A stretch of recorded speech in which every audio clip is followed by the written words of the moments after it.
centuries, mankind has been fascinated with realms outside of our conscious awareness.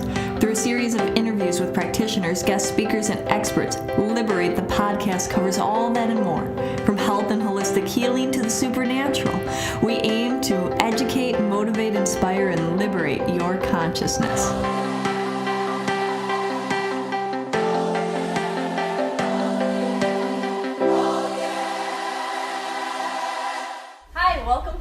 Episode of Liberate the podcast. Today I'm really excited because we're going to have one of our own practitioners and facilitators here with us. She works at both Liberate Emporium and Liberate Hollywood. Kristen, thank you for joining us. And today's topic, guys, is going to be spiritually coming out of the closet. And among many other things. I want you to get to know Kristen, all of her healing modalities and different insight. She's definitely one of our amazing practitioners and facilitators, one of our best. She does tarot, she does runes, she does Reiki and other energy healing. She sees things clairvoyantly, gives messages clairaudiently.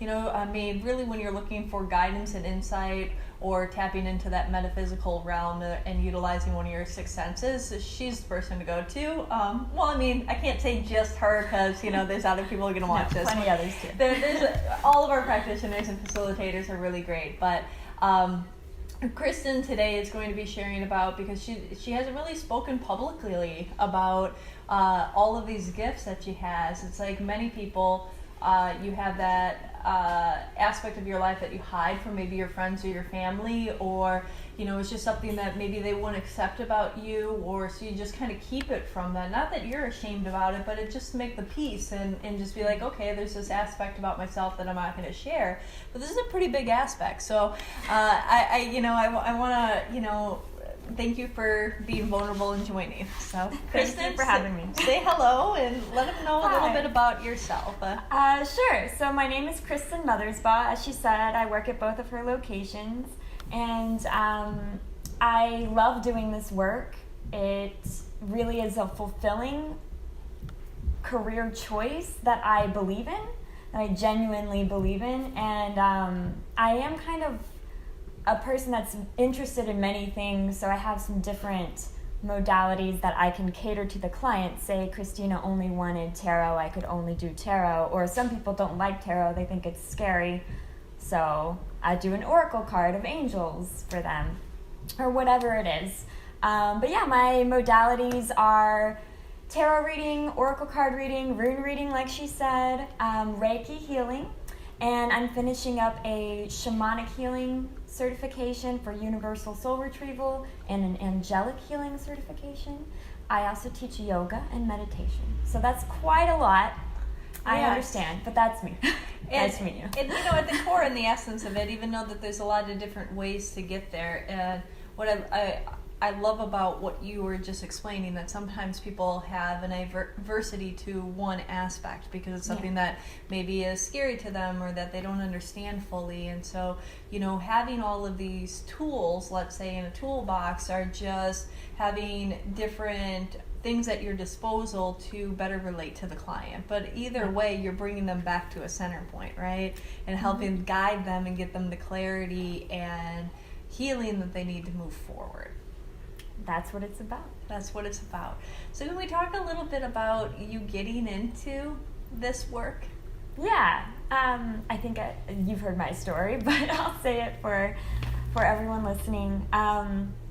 Okay, so I grew up in the Midwest and started going to church as a child because my family decided we should have God introduced to us when I was like about 8, I believe.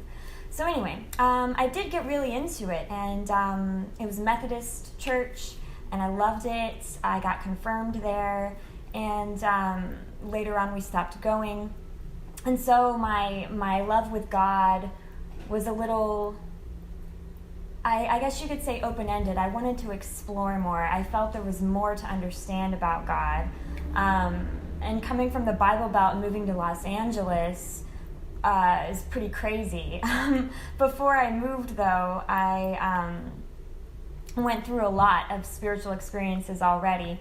I grew up with my dad being sick from cancer for 15 years, and he passed away when I was 19. But here's the cool part of the story. My first tarot reading I got at a Renaissance festival in Kansas City, the Kansas City one, from Lady Arachne, I believe her name was. And I got like a $10 3-card spread because I was just curious. I was really curious. Yeah. All my friends were like, "What are you doing?" And I was like, "I think this sounds fun," because I was interested in that sort of stuff, but wasn't really allowed to explore it, right? Gotcha. And my reading was crazy. It was like death, the tower, the devil.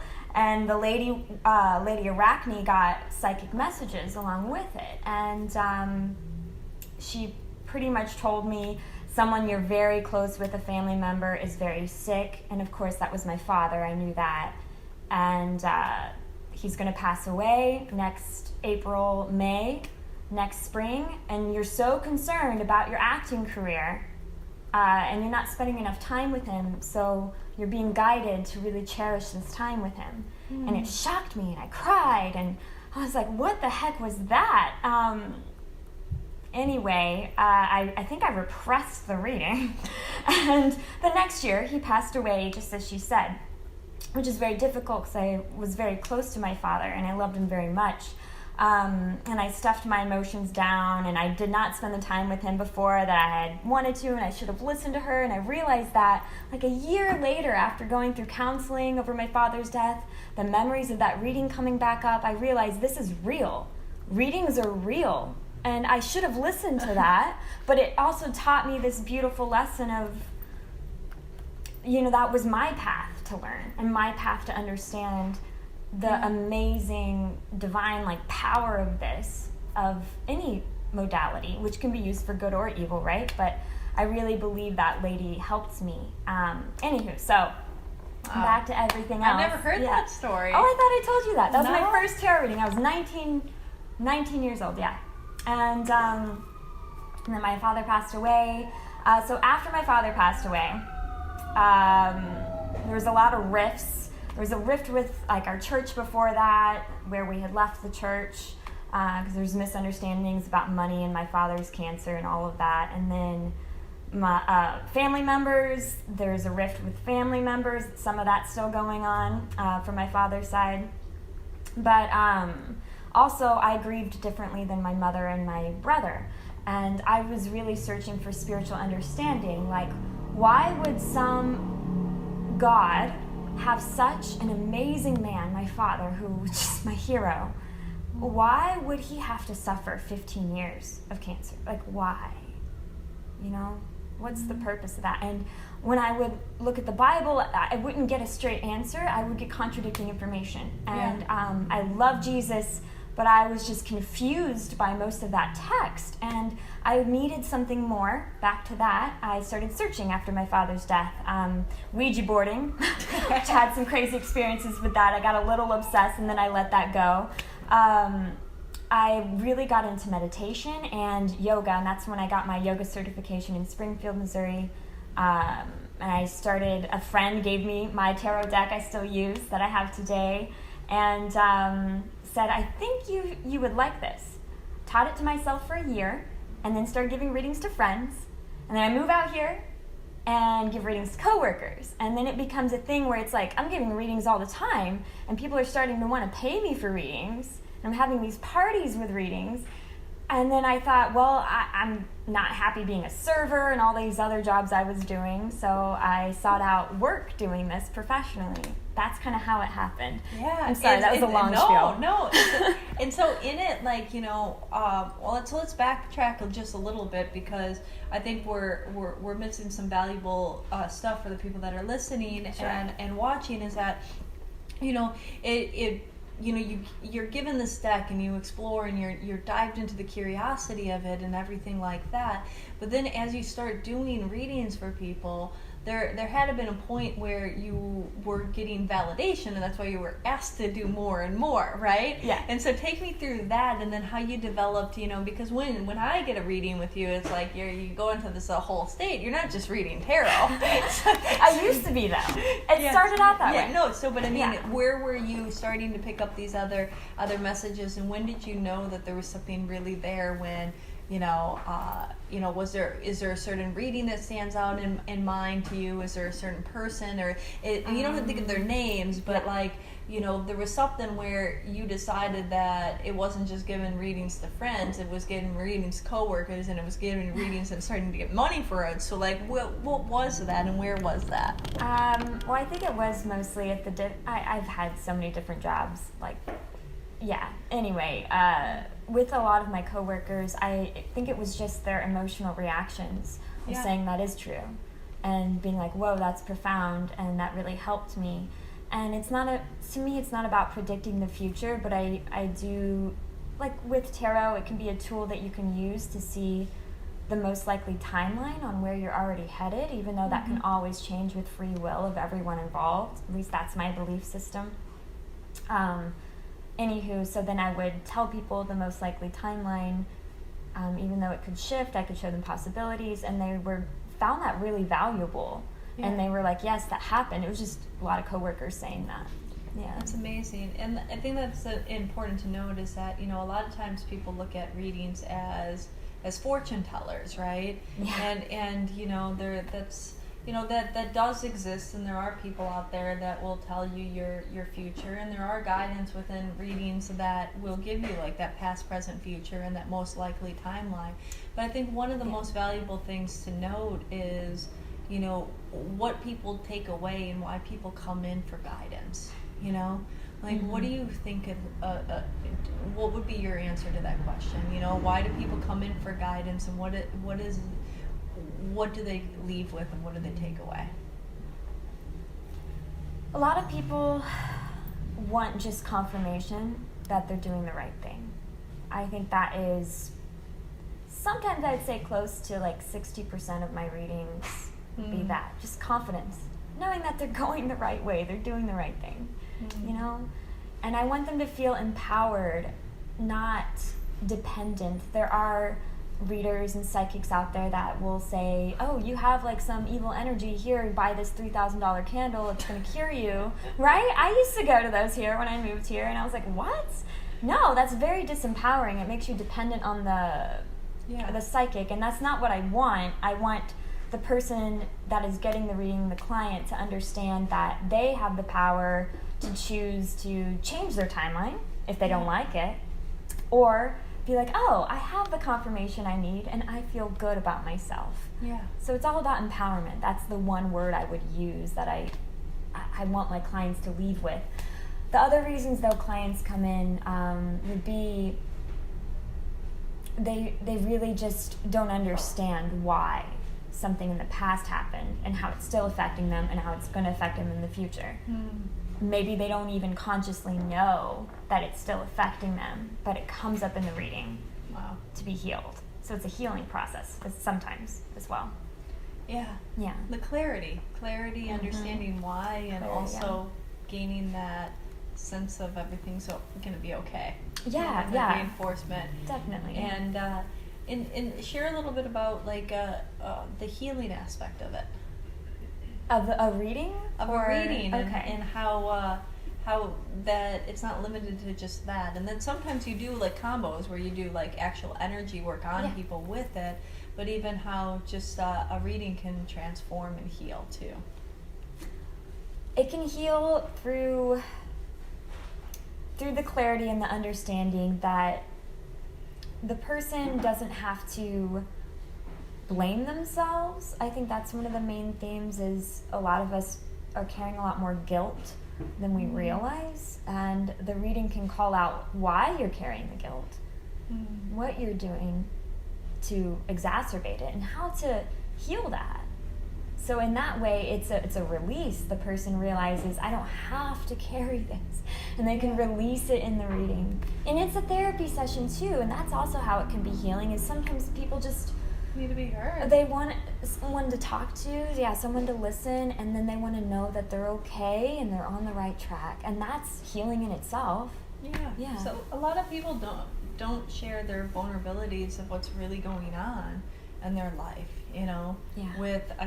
There are the people that, you know, you have a good group of friends and core group or whatnot, but sometimes do people feel comfortable sharing, you know, their problems and their traumas, be it for fear of bringing down the group, or maybe they share a certain aspect of it, but they're insecure, they're ashamed of a certain aspect. And I think that, you know, talking to a virtual stranger is, you know, it's interesting, because there's the stranger there's a perception that you won't be as comfortable with, but there's some kind of weird bonding comfort that happens when a person starts to tell you things about yourself that you don't even admit to yourself, you know? Yeah. And that suddenly, I think that the veil gets lifted and people are like, well, I can't hide anything from this person, so I might as well just be open and honest. Yeah, some people do that. They do hold up a front. Yeah. But then, it's fine. No, but I mean, and then there is, you know, but I'm saying the rapid amount of comfort that somebody has with a reader, or with you probably right off the bat, is that you're sharing about their life, and then suddenly, you know, it doesn't matter if you only met them just 5 minutes ago, they can be vulnerable and open and share with you what's really going on, and they might not even be comfortable sharing with their best friend that. Exactly, yeah. That's what I hope. I hope people feel comfortable in my readings enough to do that. Yeah. They do, you know they do. So share with us a little bit about, you know, I started out saying that the topic today was about coming out of the spiritual closet, okay? It is also about getting to know you and, of course, what you do, but I want you to share a little bit about what do you think when I say that? What does that mean to you, coming out of the spiritual closet? So I've been interviewed a couple times before, the few years I've done this work professionally, and it's been about more of like my history, my father's death bringing me to this work, and the work that I do, the modalities. But spiritually coming out of the closet is about releasing any inhibitions about people judging me and just saying what I actually believe to be true. And that's a little scary. That's why it's coming out of the closet. It's a little scary. Yeah. Is there I would love to dive into that a little bit, you know, not just, you know, about you, but also like when we look at people in society, you know, like there's so much, like I started out saying in the intro, is, you know, there's these aspects of ourselves that people don't allow to be fully seen by others, and for fear, for shame, or for guilt, or for whatever that emotion is, and it really creates a disconnect from fully acceptance, right? Yeah. And, you know, if we look at, you know, and I know that you've been more open to family and people and in your life about what you do, but being vulnerable and sharing now on this forever living in the media of the internet, what are some of your worries about, you know, what comes to your mind? Because other people might be listening, and it might not be about spirituality, it might be another aspect of their life where they feel like, oh, they're ashamed of that. I mean, even me, I've been, you know, openly gay for, you know, God, you know, way over a decade, but I find myself still, if I'm in certain meetings or things like that, that I will make my partner gender neutral. I will not say the you know, like, so I find myself, and it's interesting, like, you know, like when, and then sometimes people will call me out and be like, you know, I know that, you know, dating a woman, so like, I mean, they don't know that, but like if they say that, and but it's oftentimes that person, whether it's a new business associate, a new investor, a new something, like I keep that, you know, until I feel like it's, you know, but I notice, because there's a level of acceptance, right? So I have my own closeted times, Yeah.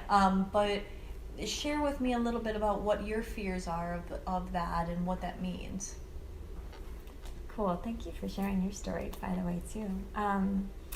For me, the fears come from growing up in the Bible Belt, and having some judgment of my own that I've carried, that I'm still working on releasing, of people that do this work professionally. It's a judgment that I've heard from loved ones even, that when I am listening to psychic messages, it's not someone's angels or guides, that it's like the devil. It's that whole thing. I mean, it comes from fear of the unknown, and I understand that. I get it, because I used to view that like that as well. But I think what really needs to be expressed for me is that I do really genuinely believe in this work, and I do psychic work. And I think that's something that I've kept hidden even while I've done tarot. And like you said, like now I'm like channeling stuff in my tarot. I usually, like you did with your partner, I kind of steer clear of the psychic stuff, and I say, I'll read cards, right? And and so I don't include a lot of the beauty of the work, which really started when I got Reiki certified in 2016. That's when all the psychic stuff really opened up for me. So it's still somewhat fairly recently, and that's why I'm still dealing with this. But it's a bit scary, because coming out spiritually, some people will say it's like, how do you know what you're talking to and what you're channeling, and is it evil, and all of these questions, and I have to be prepared to deal with that. Yeah. Yeah. And it's that inner knowing when there's not an exterior, like an outer knowing, right? Yeah. And it's having that. Actually, this is a good thing, like this is a level of 100% acceptance and trust within thyself, right? Mm-hmm. And authenticity. Yeah, authenticity, Yeah. but knowing that you're okay and what you do is okay, right? And because I'm mapping this back into me, and it's like knowing that my lifestyle and my preference is okay, right? Do you see what I'm saying? Mm-hmm. Like it's a level of, because there's still relatively more acceptance within that, and there's becoming more acceptance within spirituality. I think that this is that, like, for like the first time you see on like when they do like surveys and polls and stuff like that, the largest growing sector for like a claim towards religion would be spiritual non-denominational spirituality. Mm-hmm. And it's on this rise, while a lot of associations with certain religions are seemingly on a decline. There's certain areas in the world where they're on rises or whatever, but because they're that, and that's not saying at all religion, there's great things in all religion. I'm not knocking anything like that, but I'm just saying that claim towards one sector versus openness towards just spirituality and whatever that energy and the universal truths are, instead of order. And because of that, it's becoming more accepted in society, right? Yeah. But it's still looked at very weird in many areas, right? Yeah. And that's like the same thing, like, in Los Angeles, it's a very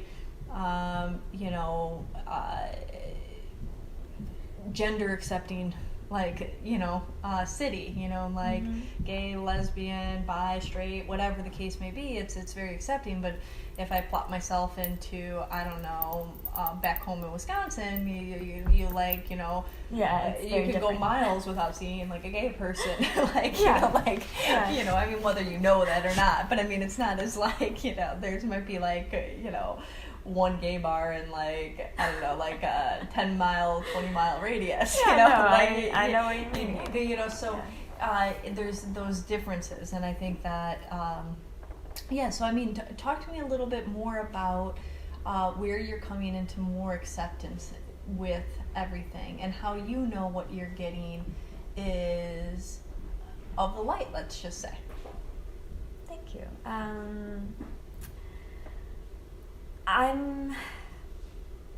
I'm becoming more vocal about what I believe, and that I think there is beauty in all religions, just like you do.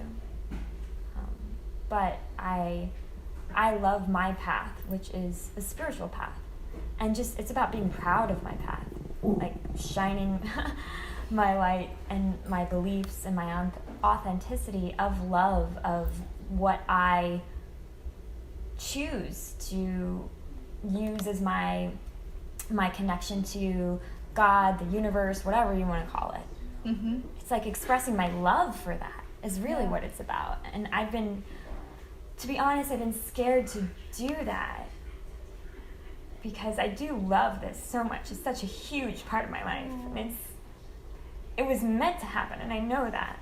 But I think it's just like a fear of losing my loved ones, of them renouncing me, that I have to come over and I have to get over that and be myself. And that's very difficult. And just show that I love this, and this is what I do, and I believe in it. And how I know it's of the light, it's literally like being able to feel and sense energies. That's a big part of it. Feeling when something is not of the light is very obvious compared to of the light once you really hone these senses and abilities, which I believe everybody has and everyone can do. I was learned. I've always been empathic, but I learned this. Yeah. Well, and you have some attunements that opened you up to receive. Well, yeah, more Reiki, too. yeah. But it lies within everyone, I believe, if we choose to go down this path, which no one has to. Also, it's like I always do protection around myself. I cleanse myself. I pray and I ask that it is of God, of the universe, of love, of light only. Yeah. And I pretty much place like a shield around the space. And so, I mean, someone could say, well, that's not real, but it's real to me and my connection to God. Yeah, so it is real because I feel it. And I tend to get issues with people say real, not real. I mean, you know, I'm sure people have heard me say this in other podcasts, but I mean, like, all of the matter of humanity, like all of it, 7.2 billion people fit in the density of a sugar cube. Like, that's all we are physically. Like, that's the physical mass of humanity fits into a tiny sugar cube. You know, we're floating around on this globe. I mean, we just sent the that little probe thing to Mars. It landed on Mars like 2 days ago or whatever. By the time you watch this, weeks ago. But you know, so I mean, there's all of this expansive universe outside of us. There's all of these things that we really don't understand. Right. And yet, you know, like, why not be open? I mean, the fact that, like, I have no idea how my cells know to be skin cells, or my heart knows how to be a heart, or why the hell my food digests in my stomach and then, like, it carries through. Like, I mean, the whole, like, our existence, if you really think about it, we don't really understand even ourselves. You know, and so there's so many other things, and why can't it be real? You know, like, and the more that we tap into these knowns, the reality of which we live, and what we think is real might not even be real, right? And so just opening consciousness and awareness and saying, well, there's so many things that we don't understand. But another thing to touch on is, like, so you do these protective shields. You know, you've got into discernment of energy and understanding, like, this feels good, this feels light and positive and expansive, and this feels dark, and whatever those feelings and testers are. But the other thing is, even beyond all of that, whether the shield or whether the invocations, whether the, sensing of that, you can also know about your clients and the results that they're getting in their life. Are their lives falling apart or are they getting better? Yeah. Right? I think you would get discouraged pretty fast, and if you're like coming from this pure loving space, if everything that was coming out was actually ruining people's lives instead of that, then I think you would know. That would be awful. I shouldn't do this. Then you would know, okay, there are people that are like that, but they don't have a problem ruining people's lives, okay? But when you're coming from that heart-centered space and your intention is to do good, for greater good, then it's like, that expansion energy, you're gonna notice, right?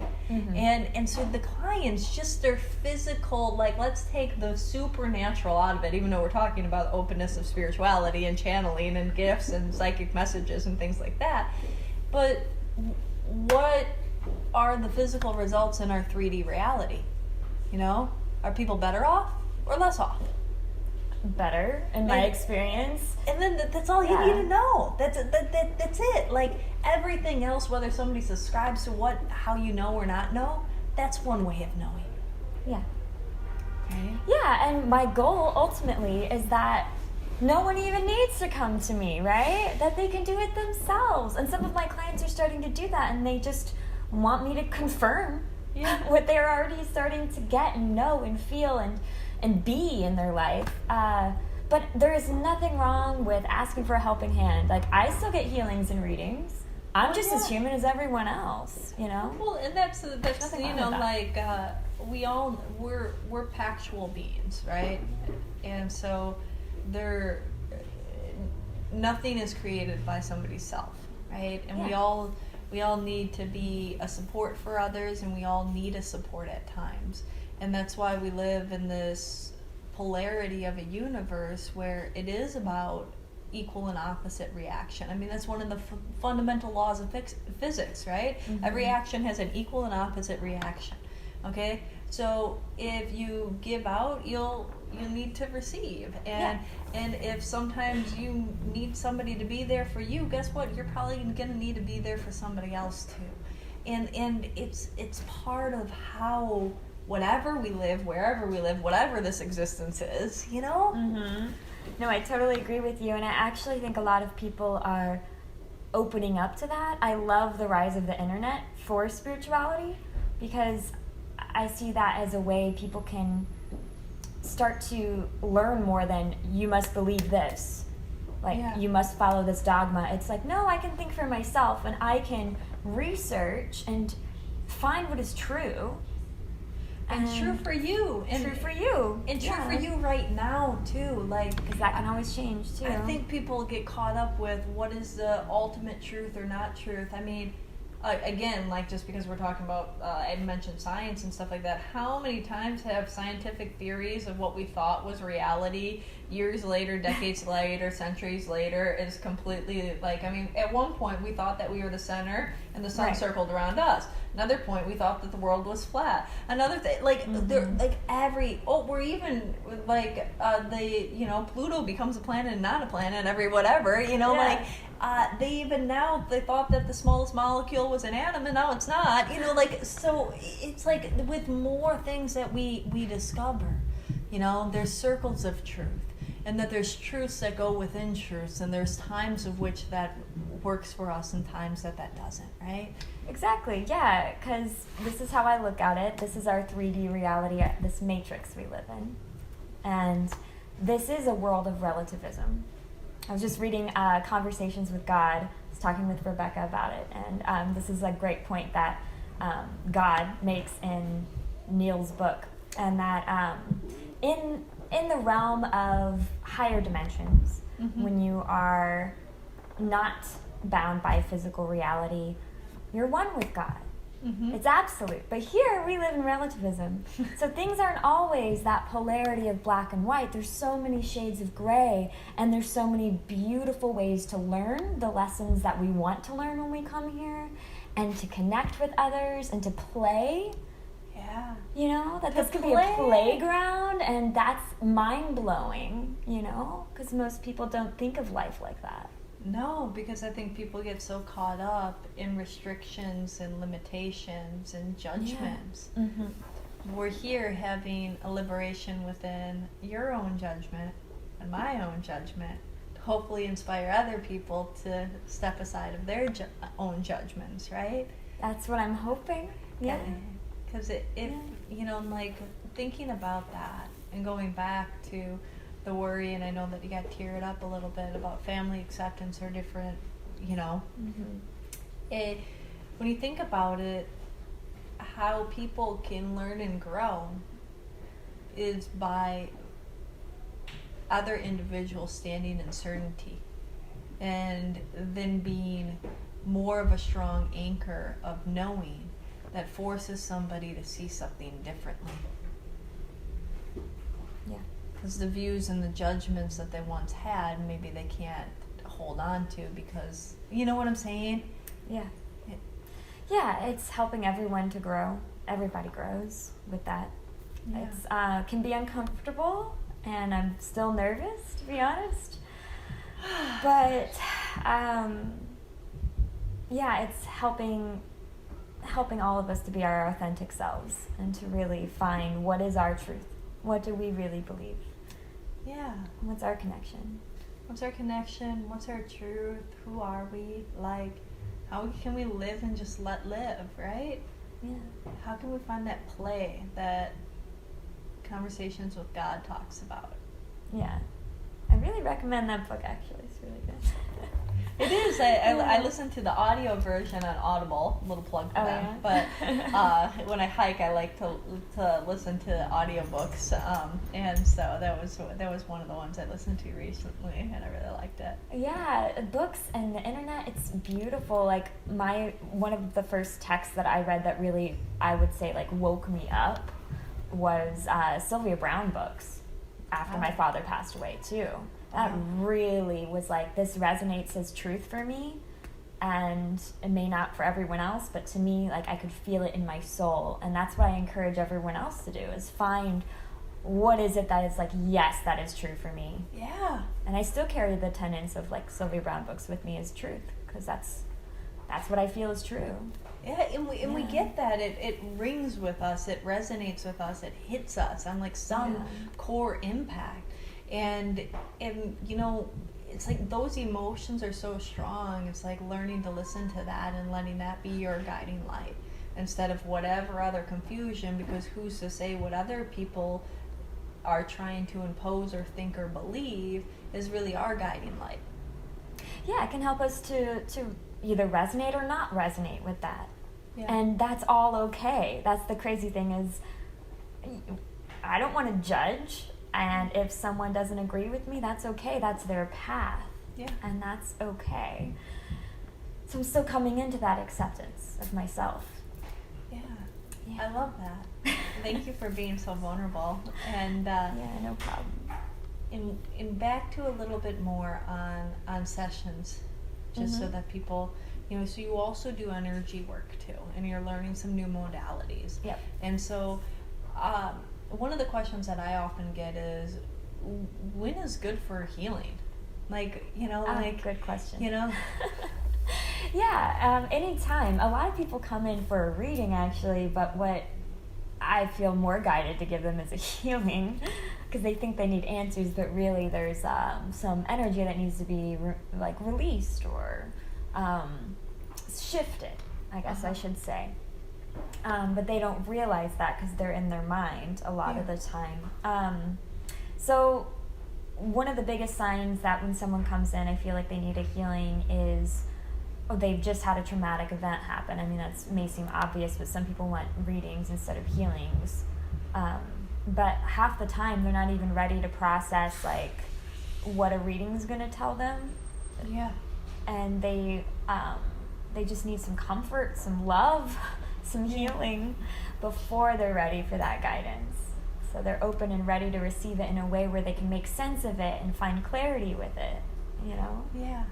And what do you think a healing does for an individual? Like, what is it in your experience? Because, I mean, this is, if somebody had no basis of what are we even talking about when we say energy healing? Well, it's it's a channeling of divine energy. Reiki is universal life force. It's, you can call it chi, ki, love and light. It's all like a channeling of love, is what I want to call it.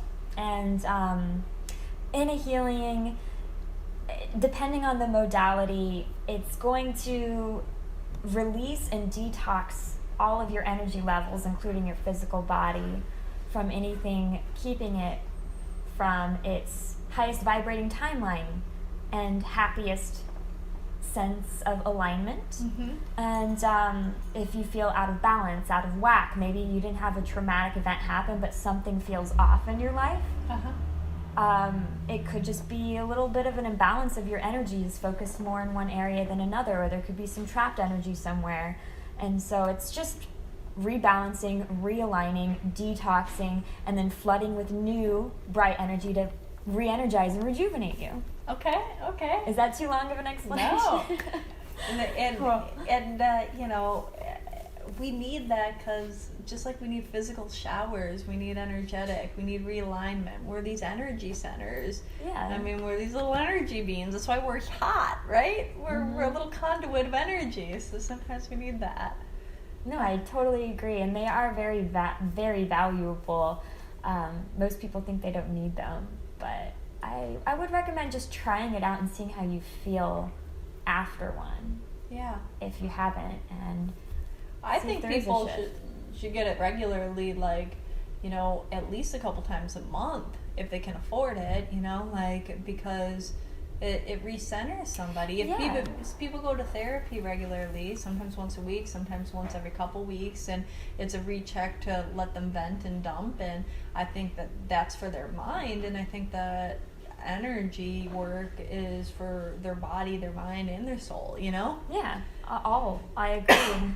I had a point to make with that too. When people need healings. So like if somebody's sitting at home, they're wondering like when, you said a traumatic experience and a traumatic event, that sometimes people are seeking clarity to understand that right away, but they would be better served just having some beautiful loving energy and realigning their self so that they can better integrate, and almost like getting their body out of shock, right? Yeah. And then what are some other times that are good for healings? Well, like you said, it can be a regular maintenance if the person doesn't have their own regular self-healing that they do. Then I would recommend it if there's any stress. If there's any stress in anywhere in your life, whether it's your finances, your relationship, work, home, whatever. If there's some stress, there's something there. Yeah. And we can work on that, and in that way I talk with the client, and if they don't want a healing, cool, we'll go reading route, whatever they resonate with, I follow. It's their service. But talking with the client is really helpful for me, because they may think nothing's wrong with them, but when I really start asking them questions, I will hear there is stress in some area of their life that we can either cleanse and rejuvenate, or talk about just realigning and balancing. I love that. I think the stress aspect, the energy, like when they need energy. So when we go back to stress, on that, I was grabbing my train of thought because I was like, you had something, and then I forgot it for a second. Cool. But a lot of times, like healings, if you're stressed, sometimes you're not sleeping right. If sometimes you're not sleeping right, then there's other areas in your life that are out of whack, and that sometimes is putting one thing. We are this microcosm, macrocosm, right? How you do one thing is how you do everything, but also if one little wheel is out of whack, oftentimes everything is out of whack. And so, if we can kind of put things back into balance, there's a ripple effect that occurs. Yeah. In people's I've lives. seen that many a times too. Yeah. And I've felt it by a receiver of healings too. It's amazing. Yeah. Totally agree. Okay. And so so we've kind of covered a lot of things, a lot of ground today, but if there was a little bit more that you would want to leave people with, what would it be? Follow your own truth and do whatever you need to do to feel free, to be yourself and empowered. That's about coming out of the closet. There's so many ways you could do that. Yes, being true to you. And where can people find you, Kristen? Oh, you can find me here with the Liberates, Liberate Hollywood in Hollywood, and Liberate Emporium in Los Feliz. And I'm working on getting an online stuff ready to go. Okay. But we'll update that later on in the future. Yeah, but you can always find me here. I work every week, multiple days, so I'm here. Yeah. All right. Well, thank you, and I hope that this inspires people to realign and come in truth with their self, but also having a lot more understanding and awareness of what readings are and healings, and an understanding of who this beautiful soul is. So you can trust yourself. You can trust your life and your problems or circumstances with her. Thank you. Thanks, Cristina. Thank you, everyone.